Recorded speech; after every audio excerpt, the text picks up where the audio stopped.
우리 옆에 분 주님의 이름으로 축복합니다. 주님께서 당신을 사랑하십니다 라고 말씀해 주세요. 주님께서 여러분을 사랑하십니다.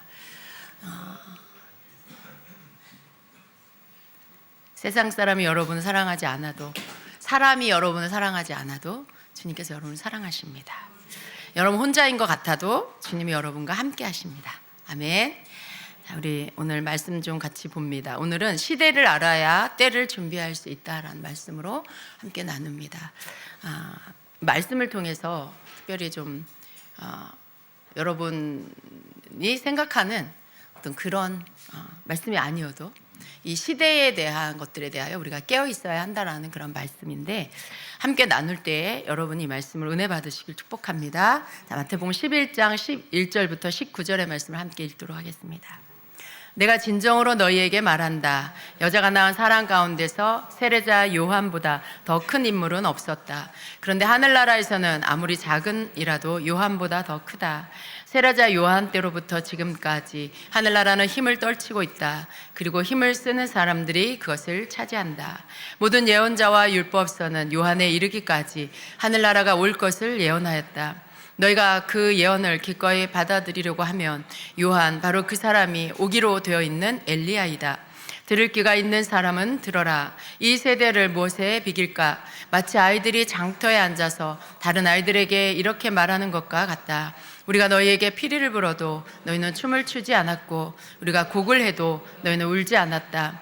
요한이 와서 먹지도 않고 마시지도 않았다. 그러니까 사람들이 말하기를 그는 귀신이 들렸다 하고, 인자는 와서 먹기도 하고 마시기도 하니 그들이 말하기를 보아라, 저 사람은 마구 먹어대는 자요 포도주를 마시는 자요 세리와 죄인의 친구다 한다. 그러나 지혜는 그 한 일로 옳다는 것이 입증되었다. 아멘. 아멘. 오늘 말씀에 특별히 주님께서 세례 요한에 대해서 말씀을 합니다.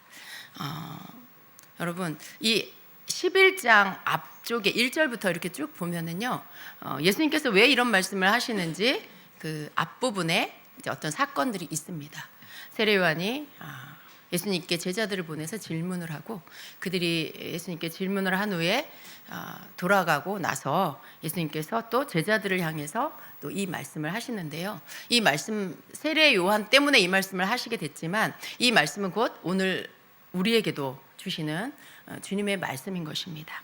특별히 시대에 대해서 이 시대에 변화되고 있는 이 흐름에 대해서 우리가 알아야 한다라는 부분들에 대한 주님의 말씀입니다. 그래서 먼저 예수님께서 제자들에게 세례 요한에 대해서 이렇게 말씀을 하세요.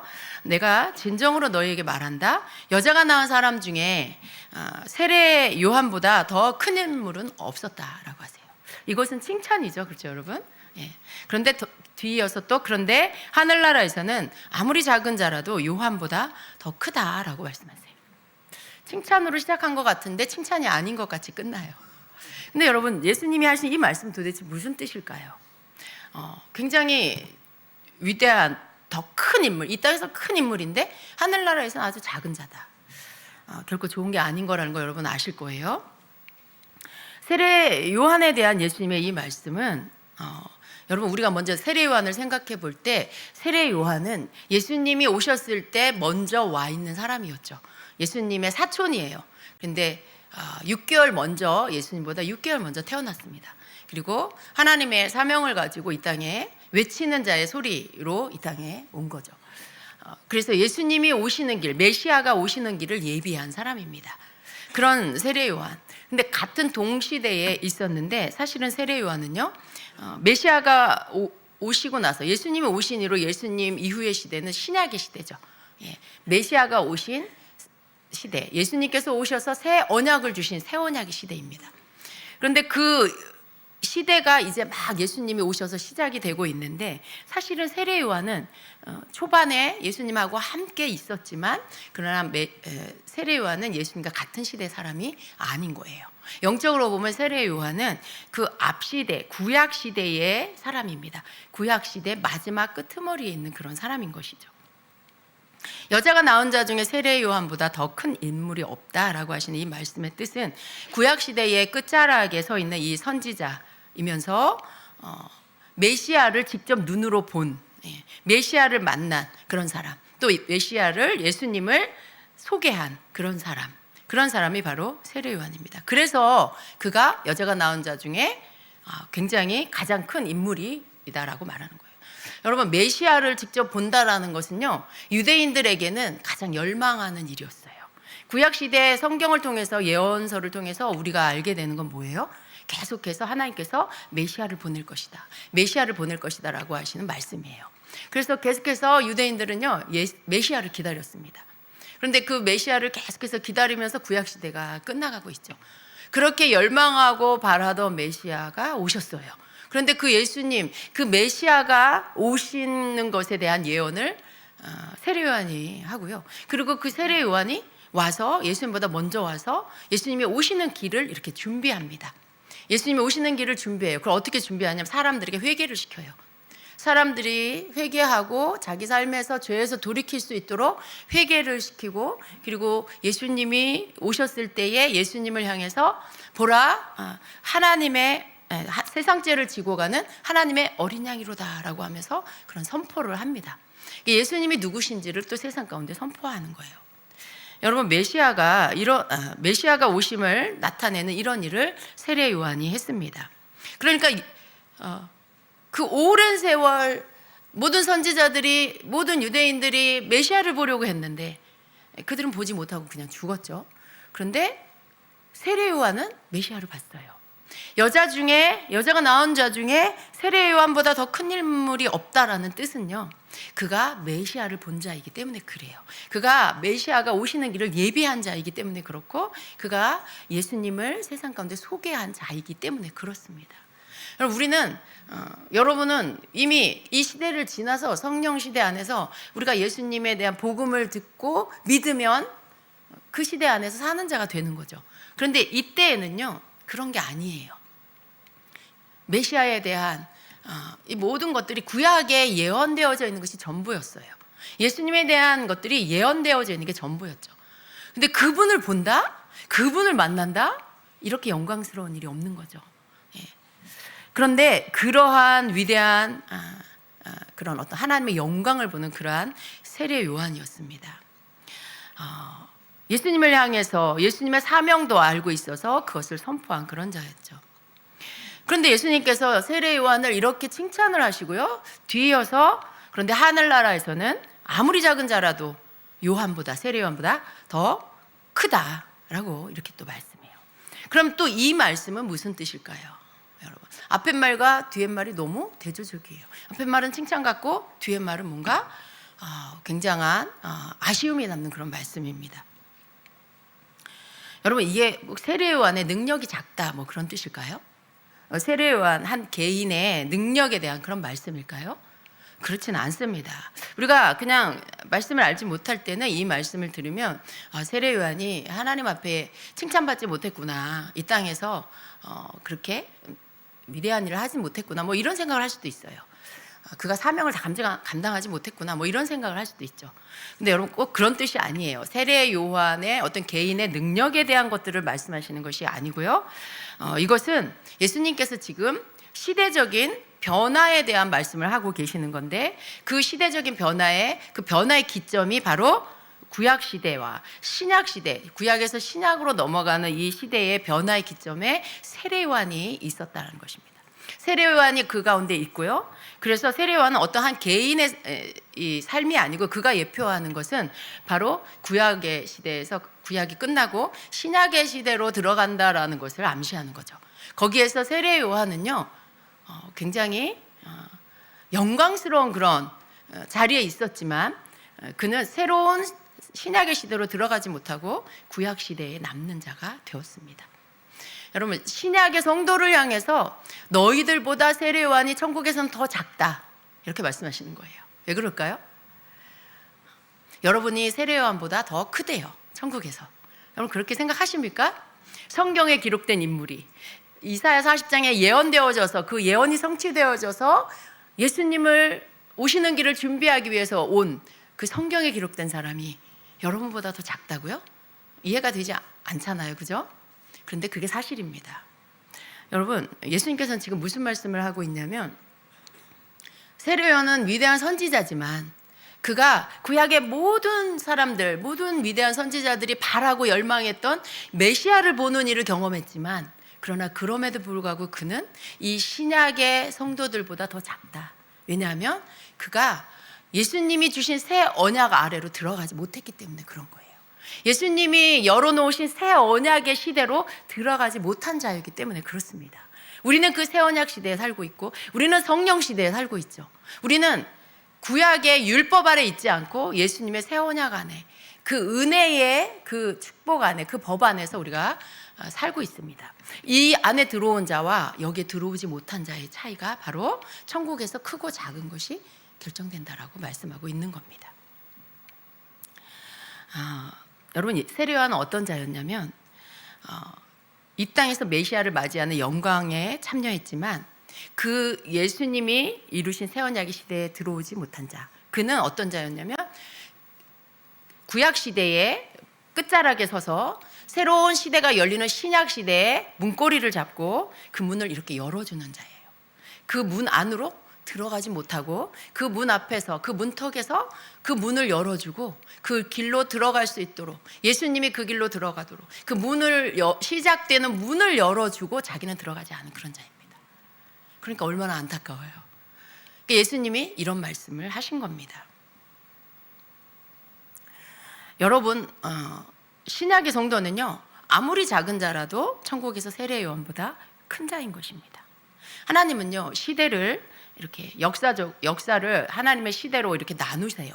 하나님의 역사가 있어요. 구속의 역사가 있어요. 그걸 하나님의 이렇게 시대로 나누시는데 구약의 시대, 신약 시대, 성령 시대 이렇게 나눠져 있습니다. 그리고 마지막 때가 우리 앞에 올 것입니다. 그런데 이 하나님의 역사를 시대적으로 나눌 때 구약은 율법과 선지자의 시대입니다.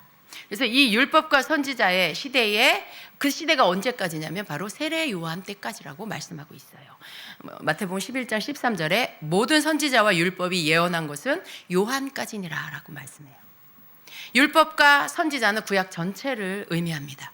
즉 구약 시대는 세례 요한에서 끝났다라는 뜻인 것이죠. 예수님이 오신 이후로 이 신약 시대, 예수님이 주신 이 새 언약의 시대가 시작이 된 것입니다. 이러한 두 시대가 교차하는 지점에 세례 요한이 있었습니다. 한 시대가 끝나고 새로운 시대로 들어가는 문 앞에서 세례 요한은 그냥 문만 열어주고 자기는 들어가지 못하는 문만 열어주는 사람이 되었습니다. 예수님께서 세례 요한이 보낸 제자들의 질문을 받으시고요. 그리고 그들을 보낸 다음에 이 말씀을 쭉 하시는 거예요.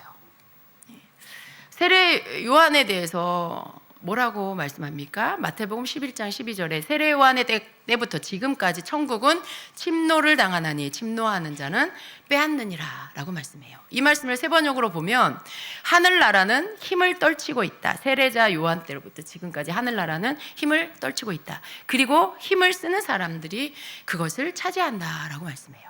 이 말씀 여러분 잘 알고 있는 말씀이에요. 천국은 침노하는 자의 것이다. 침노라는 말은 굉장히 부정적으로 들리지만요, 여기에서는 긍정적으로 사용된 말입니다.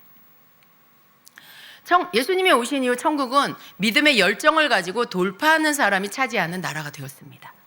구약의 율법의 시대와는 다르게 예수님의 이 새 언약의 시대에서는요, 열방의 모든 사람들이 회개와 죄사함을 받고 천국을 얻게 됩니다. 또한 이 땅에서 누리게 되는 이 천국의 축복을 믿음으로 돌파하여서 얻게 되었습니다. 예수님은요, 시대가 바뀌었음을 선포한 것입니다. 복음이 만방에 전파되어서 누구든지 믿는 자는 구원을 얻게 되고 천국을 얻게 되는 이 새 언약의 시대임을 지금 선포하고 계시는 것입니다. 여기 우리가 읽은 이 세번역에서 이 하늘나라는 힘을 쓰는 사람들이 그것을 차지한다라고 한 이 말씀에 헬라어, 힘을 쓴다라는 헬라어 원어가 비아조마이라고 하는데 그 뜻은요, 적극적 결단으로 응답한다라는 의미가 있습니다. 그러니까 천국을 침노한다라는 의미는 적극적 결단으로 응답한, 내가 그렇게 반응하는 것을 말씀하는 겁니다. 천국은 그렇게 적극적 결단과 행동으로 얻게 되는 것이다라는 것이죠. 그래서 천국은 뒤로 미루는 사람이 아니라 적극적으로 붙드는 사람이 얻게 되는 것입니다. 믿음을 적극적으로 나타내는 사람, 의심을 버리고 망설이거나 뒤로 미루지 않고 믿음을 믿고 행하는 그런 것, 또 믿고 구하는 사람, 믿고 말하는 사람의 것입니다. 예. 그래서 지금 우리가 살고 있는, 여러분이 살고 있는 이 시대가 바로 그런 시대라는 것을 말씀하고 있는 것입니다. 여러분, 세례 요한이 구약 시대의 마지막 선지자로 구약 시대가 끝났습니다. 하나님의 구원의 역사 속에 새로운 시대가 되었음을 알리는 예표, 그것이 바로 세례 요한이었던 것입니다. 세례 요한은 안타깝게도 그의 어떤 그 발자취를 보면 초반에 아주 강력하게 회개 운동을 일으켰죠. 아주 강력한 회개 운동을 일으키고 사람들을 회개시키고 요단강에서 세례를 줬어요. 그리고 예수님도 하나님의 의를 이루기 위해 요한에게 가서 세례를 받았습니다. 세례 요한은 하늘로부터 성령이 비둘기같이 내려서 예수님께 임하는 것, 하늘로부터 하나님 아버지의 음성이 들리는 것을 다 목격했어요. 예수님이 누구인지를 알고 자신이 그분의 신들매도 풀기 감당하기 어려운 그런 자라고 자기를 낮추어서 말했습니다. 그런 자가 이제 옥에 갇히게 됐어요. 세례 요한이 옥에 갇힙니다. 왜 갇히냐면 자신이 어떤 사명을 감당한다기보다는 정치적인 어떤 일에 괘씸죄에 걸려서 권력에 의하여 옥에 갇히게 됩니다. 헤롯이 통치하는 그 시대에 헤롯이 자기 동생의 아내를 빼앗아서 자기 아내를 삼아요. 참 이게 말도 안 되는 일이죠. 그런데 그 권력으로 그렇게 한 것 같아요. 근데 세례 요한이 이것을 보고 헤롯을 책망합니다. 근데 헤롯은 왕이에요. 권력을 가졌어요. 힘을 가졌어요. 괘씸죄에 걸린 거예요. 감히 네가 누군데 나를 책망을 해, 나를 지적질을 해, 이런 것이죠. 그래서 그를 붙잡아 옥에 가둡니다. 그가 옥에 있으면서 하루 이틀 이렇게 시간을 보내는데 무슨 생각을 했을까요? 제가 이렇게 생각해 봤어요. 왜 세례 요한은 자기 제자들을 예수님께 보내서 오실 그이가 당신이십니까? 아니면 우리가 다른 사람을 기다려야 합니까? 라는 이 말도 안 되는 질문을 했을까? 예수님이 누구신지 뻔히 알고 자기가 직접 목격한 메시아인 것을 스스로 인정한 그 사람이 왜 갑자기 의심이 들어서 제자들을 보내서 예수님을 만나게 해서 오실 그이가 당신이십니까? 오실 그이라는 것은 바로 이 메시아를 말하는 거죠. 오실 메시아가 당신입니까? 아니면 우리가 다른 사람을 기다려야 합니까? 이렇게 질문을 해요. 그 말은요, 당신 메시아 맞아요? 하는 의심이 있는 거죠. 마음이 막 흔들린 거예요. 갈대처럼. 요한이, 세례 요한이 그런 생각이, 그런 마음의 흔들림이 온 이유가 뭘까? 여러분, 그가 이런 생각을 했을 것 같아요. 자신이 하나님의 강력한 일을 하다가 옥에 갇혔어요. 메시아로 오신 예수님이 요한을 알아요. 요한에게 와서 세례도 받았어요. 그런데 그분이 메시아면 나를 찾아와서 나를 구해주시겠지, 나를 옥에서 꺼내주시겠지 라고 생각한 것 같아요. 근데 아무리 기다려도 예수님 오시지 않는 것이죠. 그러니까 마음이 이제 조금씩 흔들리기 시작했죠. 아니 메시아시라면서 그러면 당연히 나를 구해줘야 되는 거 아니야? 내가 하나님의 일을 하는 사람인데, 내가 예수님과 함께 이렇게 세례도 베풀고, 예수님 나를 잘 아시는데, 메시아가 나를 잘 아시는데 왜 나를 구해주시지 않지? 왜 나를 이렇게 감옥에 그냥 두시지? 그런 생각을 했을 것 같아요. 자기 개인적인, 자기의 어떤 사적인 그런 이 땅의 어떤 육적인 일과 연관된 일에 예수님이, 메시아가 자신에게 와서 도와줄 거라고 생각을 한 것 같아요. 그런데 아무리 기다려도 예수님은 오시지 않은 것이죠. 마음이 흔들리기 시작했고 의심이 들기 시작하고 급기야는 어떻게 해요? 가서 너희들이 가서 좀 물어봐라. 메시아가 맞는지 좀 여쭤봐라. 우리가 다른 사람을 기다려야 하는 건지 알아봐라. 그런 거죠. 모든 게 다 무너진 것 같아요. 믿음도 무너지고 어떤 사명도 무너지고 자신이라는, 자기 존재라는 것 안에서, 자기의 개인적인 사적인 그 일 안에서 메시아를 이렇게 끌어들인 거죠. 그런데 그 일이 풀어지지 않자 메시아 전체를 의심하게 되는, 하나님 나라에 대한 그러한 것들조차 다 무너져 버리는 모습을 보게 됩니다. 여러분, 세례 요한은 예수님을 만났지만, 메시아를 만났지만 하나님의 나라는 잘 알지 못한 것 같아요. 하나님께서 메시아를 보내셔서 어떤 일을 하시는지, 온 열방 가운데 무슨 일을 하려고 하시는지에 대한 그 이해가 없었던 것 같습니다. 그래서 세례 요한은 하나님의 나라를 생각하지 않고요, 자신의 개인적인 어떤 일에 예수님이 들어오시지 않는다라는 것 때문에 자기가 갖고 있었던 하나님께로부터 받은 모든 것들이 다 흔들려버리는 그런 흔들리는 갈대가 되어버렸습니다. 세례 요한 때서부터 천국은 침노하는 자의 것이라고 했어요. 세례 요한도 천국을 침노할 수 있는 자였던 것 같아요. 그죠? 예수님 때에 있었기 때문에. 근데 지금 세례 요한의 모습을 보면요, 그는 천국을 침노하는 모습이 아닙니다. 하늘나라를 얻기 위해 힘을 쓰는 자가 아니에요. 하늘나라에 대한 지식조차도 너무 약한 것 같아요. 자기 개인적인 일에, 이 땅에서의 일에 이렇게 매여 있어서 그 일로 인하여 메시아에 대한 전체의 믿음이 다 흔들려 버리는 정말 그런 어떤 굉장히 시야가 좁은 그런 모습을 지금 보여주고 있는 것입니다. 그는 바람에 흔들리는 갈대 같았습니다. 메시아를 보는 영광을 누렸지만 정작 시대를 알고 천국을 침노하는 자가 되지 못했다는 거예요. 지금 예수님이 오셔서요, 시대가 바뀌고 있잖아요. 구약 시대가 끝나고 신약의 시대, 새 언약의 시대로 들어가고 있잖아요. 메시아가 오셨다는 것 자체가 이미 그것을 알리는 거죠. 그렇다면 세례 요한 더 깊은 생각을 했어야 됐을 것 같아요. 메시아가 오셨다, 메시아가 오신 것을 내가 본 것은 무슨 뜻일까? 하나님, 저에게 알게 해주세요. 메시아와 함께 살아가는 삶, 메시아의 그 시대로, 예수님의 시대로 들어가는 삶은 어떤 것을 의미하나요? 그런 어떤 주님께, 하나님께 이렇게 질문을 할 수 있는, 하늘나라를 향하여 이렇게 두드리는 그런 믿음을 보이는 일을 했어야 하지 않을까 하는 그런 생각이 듭니다.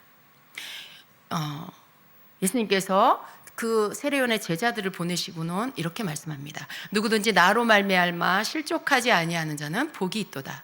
그들이 떠나매 예수께서 무리에게 요한에 대하여 말씀하시되 너희가 무엇을 보려고 광야에 나갔더냐? 바람에 흔들리는 갈대냐? 이렇게 말씀하세요. 세례 요한이 갈대라고 말씀하고 있는 것입니다.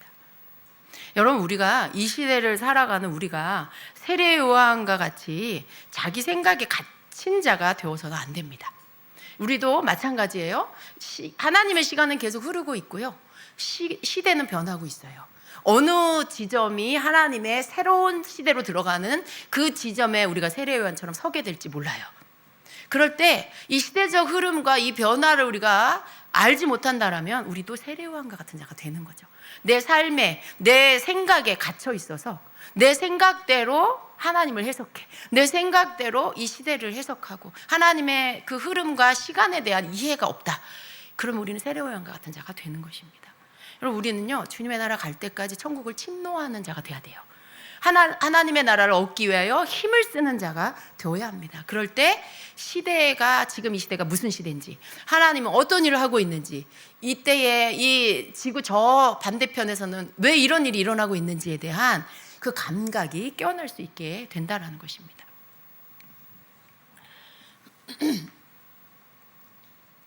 16절 이하에 보면은요, 예수님 당시에 사람들, 기다리던 메시아가 오셨고 또 하나님 나라가 임했는데 사람들이 알아차리지 못하고 있다는 것을 예수님 말씀하고 계세요. 피리를 불어도 춤추지 않고, 이 세대가 그렇다고 말씀하세요. 피리를 불어도 춤추지 않고 고글해도 울지 않는다 라고 말씀해요. 이 말씀은요, 사람들이 무엇을 해도 반응하지 않는다라는 말씀이에요. 어떤 모습을 드러내고 말씀을 전해도 받아들이지 않는 그런 세대다라고 말씀하고 있는 거죠. 세례 요한이 와서 금식을 하니까 귀신이 들렸다라고 말하고, 예수님이 오셔서 먹을 것을 먹고 마시니까 먹고 마시기를 탐하는 자다라고 말씀해요. 예수님이 오셔서 세리와 창기들과 그들에게 복음을 전하니까 세리와 창기의 친구다라고 판단을, 비판을 해요. 사람들은 자기가 생각하는 대로 그냥 시대를 판단하고 있는 거죠. 아무것도 받아들이지 않고 어떤 메시지에 대해서, 이 시대적 변화에 대해서 알릴 때 거기에 대해서 반응하지 않고 아무것도 받아들이지 않고 있는 그런 세대였던 것입니다.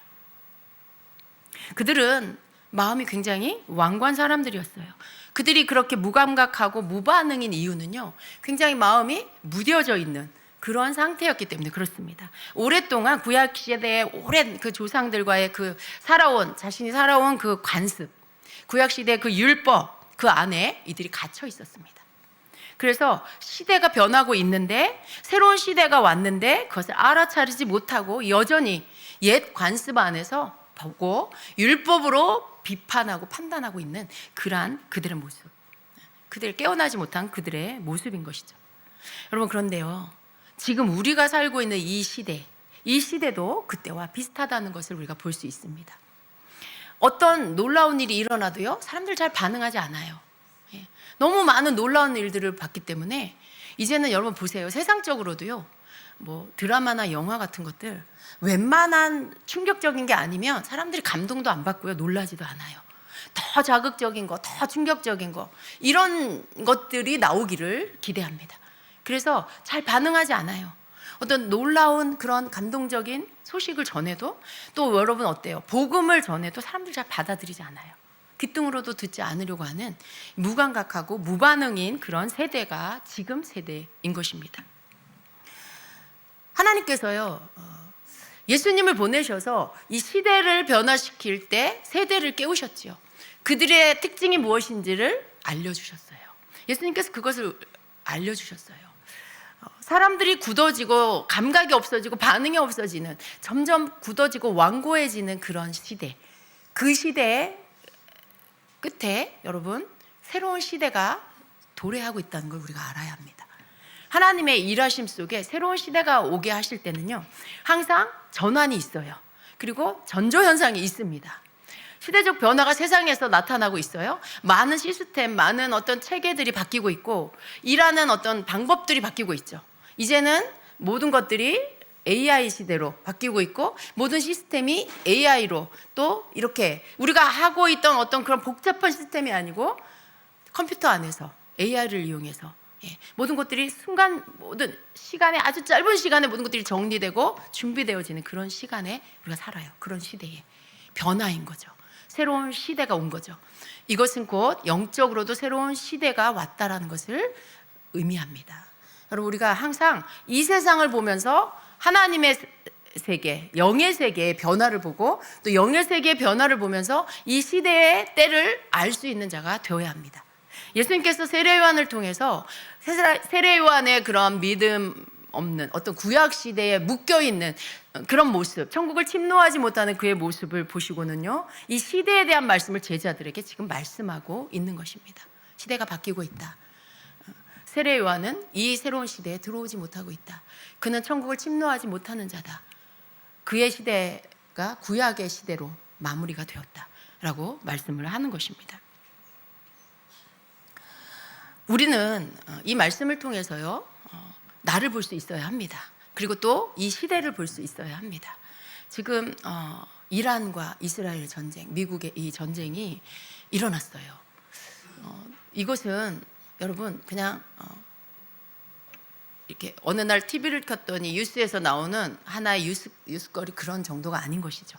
하나님의 이 시간표 안에서 어떠한 암시를 하는 그러한 사인일 수가 있어요.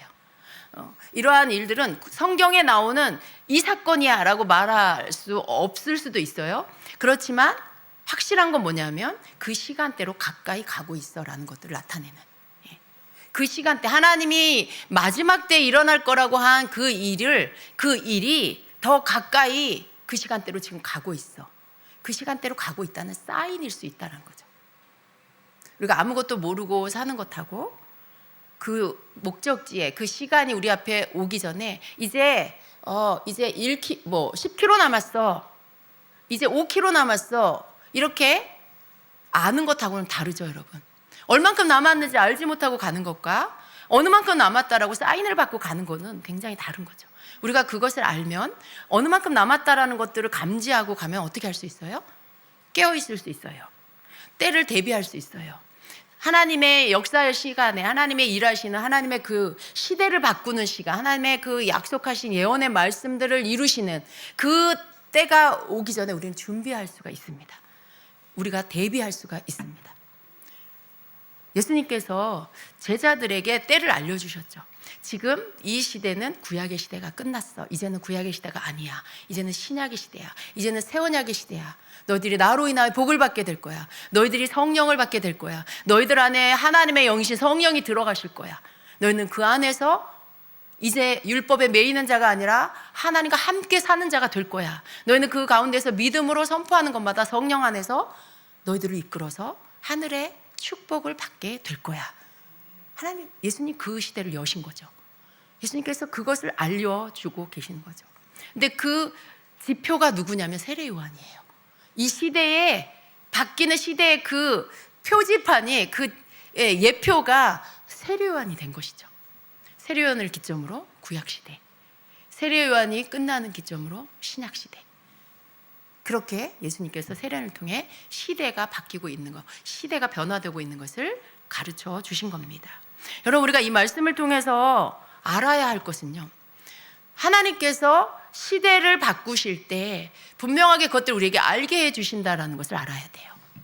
하나님께서 이전에도 그러셨던 것처럼 우리가 살고 있는 이 시대와 앞으로 오는 이 시대에도 하나님 계속해서 우리에게 나타내 주신다. 시대가 변화될 때, 하나님의 때가 바뀔 때 우리에게 알게 해 주신다는 걸 아셔야 돼요. 그런데 우리가 이걸 생각하지 못하고 그저 먹고 사는 일에 매이면, 내 삶에 매여버리면요, 이렇게 세례 요한처럼 이 세대의 사람들처럼 관습에 매이고 자기 사생활에 매이고 이 땅의 삶에 매여서 하나님의 때, 하나님의 시간표를 알지 못하고 그냥 살아갈 수가 있다는 거예요. 여러분, 하나님의 시간표를 아는 자가 되시기를 축복합니다. 여러분, 삶에 매이지 않게 되시길 축복합니다. 우리가 이 땅에 사는 동안 이 땅에 속해서 살아요. 먹고 살아야 되고요. 내게 주어진 일들을 다 해야 돼요. 그런 거 하는 겁니다. 그런 걸 때려치라는 게 아니에요. 그러면 그런 이상한 종말론자가 되는 거죠. 그것을 말씀하는 게 아닙니다. 우리는 우리에게 주어진 일을 해야 돼요. 내일 지구가 멸망해도 오늘 한 그루의 사과나무를 심어야 되겠죠. 그 말은 오늘 나에게 주어진 일을 내일 종말이 와도 성실하게, 충실하게 하라는 말씀이죠. 여러분, 우리가 우리에게 주어진 일을 하지 않으면 또 뭘 할 거예요? 다음 달에 종말이 온다고 해서 여러분 뭐 할 거예요? 할 게 없잖아요. 그죠? 우리는 깨어있고 우리의 삶에 충실하면서, 그러나 우리의 생각과 우리의 가치관은, 우리의 관점은 시대를 계속해서 바꾸고 계시는 하나님의 그 변화시키는 시간대 안에서 함께 흘러가는 자가 되어야 한다는 뜻입니다. 그 흐름을 놓치지 않는 자가 되어야 한다는 뜻이에요. 우리가 삶에 매이고 이 땅의 생활에 매이면요, 그 감각이 굳어져 버려요. 감각이 없어져 버려요. 하나님이 어떤 사인을 보내도요, 반응을 못해요. 그냥 내 삶에 매여서 내 눈앞에 보이는 거, 내 눈앞에 먹고 사는 일, 내 육신에 관계된 일만 묶여서 하나님의 나라를 생각을 못하게 돼버리는 거예요. 그건 우리의 감각이 굳어진다는 거고요, 우리의 마음이 딱딱해진다는 거고요. 근데 우리가 그렇게 되면 안 됩니다. 우리는 깨어 있어야 되고요, 우리의 감각이 굳어지지 않도록, 무뎌지지 않도록 하나님께서 우리에게 이 땅의 세상 일로 사인을 보낼 때, 때를 알려주실 때, 그 때가 무슨 때인지 우리가 영적인 감각을 갖고 주님 앞에 바른 반응을 할 수 있는 그런 자가 되어야 합니다. 세례 요한이 감옥에서 자신을 구해주길 기다리다 믿음을 잃어버린 그런 자가 아니라, 하나님의 뜻을 이루시옵소서. 하나님, 제가 사모합니다. 주님, 저 또한 새로운 시대에 메시아가 다스리는, 메시아가 역사하는 새로운 새 언약의 그 시대로 나도 들어가기 원합니다. 이렇게 했었으면 얼마나 좋았을까요? 그가 하나님의 나라를 잘 알았더라면, 하나님의 일하심을 알았더라면 그런 기도를 할 수 있었지 않았을까 생각해 봅니다. 우리 또한 마찬가지인 거죠. 똑같아요, 여러분. 이게 과거의 일이 아니에요. 항상 성경은요, 오늘을 살고는 우리에게 비추어 주시는 겁니다. 너희도 이와 같다. 너희도 깨어 있어야 된다. 감각을 잃어버리지 말아라. 때를 놓치는 자가 되지 말아라. 깨어 있으면서 하늘의 흐름을 타면서 이 땅에서 너희들의 주어진 삶을 살아가는 자들이 되어라라고 하시는 것이죠. 그리고 또한 천국을 침노하는 자가 되어라라고 하시는 거예요. 우리가 이 땅에 매이면요, 계속 힘들어져요. 우리의 이 땅의 삶에 매이다 보면 계속 힘들어져요. 더 많은 것들에 대한 필요를 생각하고요, 더 많은 것들을 얻기를 원하는 마음으로 우리 마음이 가득 차버리고요, 그러다 보면 우리 마음 안에 계속 땅을 바라보고 그리고 한숨 짓게 되죠. 내게 있는 것이 아니고 없는 것만 자꾸 헤아리게 돼요. 이것도 없고 저것도 없고 이것도 필요하고 저것도 필요하고. 그러다 보면요 우리 마음이 막 이렇게 딱딱해집니다. 여러분, 천국을 침노하는 자는요 우리에게 있는 것으로 감사하는 거예요. 하나님, 내게 이것을 주셔서 감사합니다. 하나님, 나에게 이것을 주셔서 감사합니다. 하나님, 감사할 걸 막 찾는 거죠. 하나님, 나에게 일할 수 있는 건강을 주셔서 감사합니다. 하나님, 내게 쉴 수 있는 이 공간을 주셔서 감사합니다. 밥을 먹을 수 있게 해주셔서 감사하고 걸을 수 있게 해주셔서 감사합니다. 우리 가족을 주셔서 감사합니다. 감사를 계속 하다 보면, 있는 것을 감사하다 보면요 우리 마음이 깨어나요. 우리 마음이 하늘과 연결이 됩니다. 우리 마음이 이 세상 것에 묶이고 매이고 갇히는 게 아니고요 하나님 나라의 것들로 계속해서 공급이 되어지는 것들을 경험하게 됩니다. 내가 감사를 하니까 하나님이 더 많은 것을 풍요롭게 하고요, 내 있는 것을 하나님 앞에 감사를 올려드렸더니 하나님이 이것을 더 불게 하셔서, 더 증가되게 하셔서 더 많은 것으로 누릴 수 있게 해주신 거, 이게 천국을 침노하는 자가 받는 복입니다. 하나님은요 우리가 그러한 자가 되기를 원하세요. 우리가 가지고 있는 거, 사르밧 과부가 그렇게 했잖아요. 가지고 있는 밀가루와 기름 먹고 이제 죽으려고 했는데 그걸 가지고 하나님의 선지자를 대접했어요. 그랬더니 가뭄이 끝날 때까지 그 독이 비워지지 않는, 그 기름이 비워지지 않는, 기름병이 비워지지 않는 기적을 경험했죠. 여러분, 이게 천국을 침노하는 자가 받는 복입니다. 하나님은요 우리가 그러한 복을 받는 자가 되길 원하세요. 이 땅에 살고 마지막 때를 향해서 가고 있고 시간은 흐르고 있고 하나님은 계속해서 역사하고 계시지만 결국 그 시간은 우리 앞에 오겠지만, 그러나 우리가 두려워하는 자가 아니라, 때를 아는 것에 대해서 우리가 위축되는 자가 아니라 그 시간이 올 것에 그 흐름을 깨어서 느끼면서, 그러면서 이 땅에서 우리가 사는 날 동안에 천국을 침노하여 얻는 자가 되기를 원하신다는 거죠. 그건 우리의 믿음을 풀어놓는 거예요. 우리가 가지고 있는 믿음 어느 만큼 갖고 있습니까? 여러분의 믿음이 크지 않다 해도 괜찮아요. 여러분이 받은 은혜, 그 믿음을 계속해서 선포하고 그 믿음을 갖고 주님 앞에 올려드리는 거죠. 하나님, 내게 이것을 주셔서 감사합니다. 하나님, 나에게 또 요 부분이 필요한데 풍성함으로 하나님 채워주세요. 내 쓸 것을 공급해 주세요. 하나님, 나에게, 내 자녀에게 이게 필요합니다. 하나님, 우리 이 자녀를 지금까지 길러주신 하나님 감사합니다. 이 자녀의 필요를 하나님 채워주세요.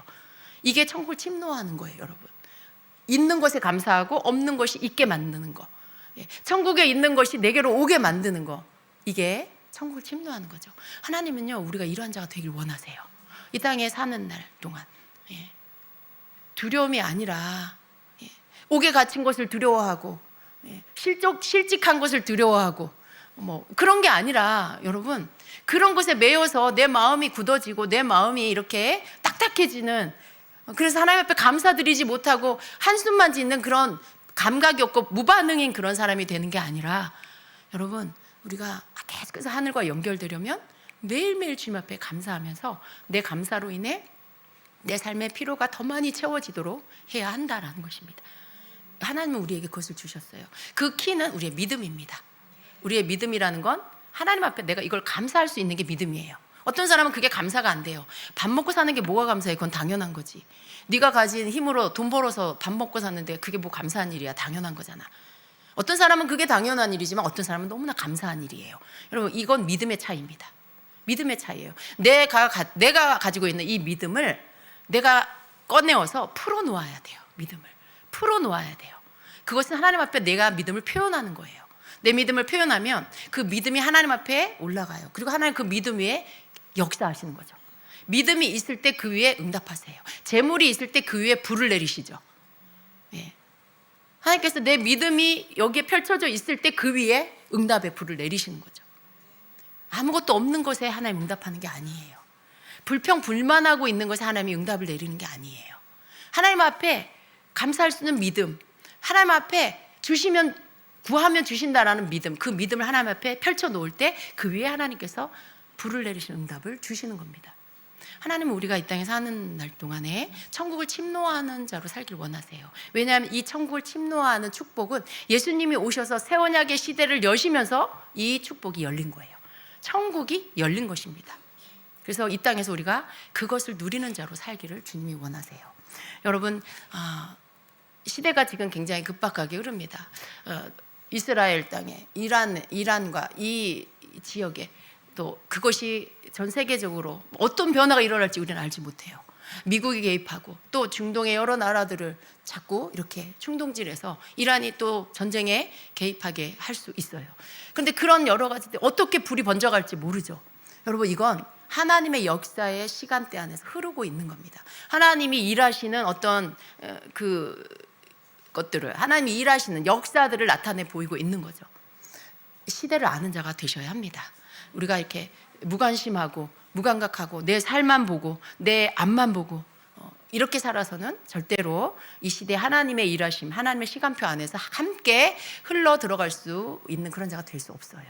우리는 깨어서 시대를 읽고 때를 알며 하나님 앞에서 시대에 요동하는 자가 아니라, 내 삶 때문에 요동하는 자가 아니라 하나님의 나라에 대한, 하나님의 일하시는 일에 대한 관심과 그리고 그것을 내 마음에 품고 가는 자가 되어야 합니다.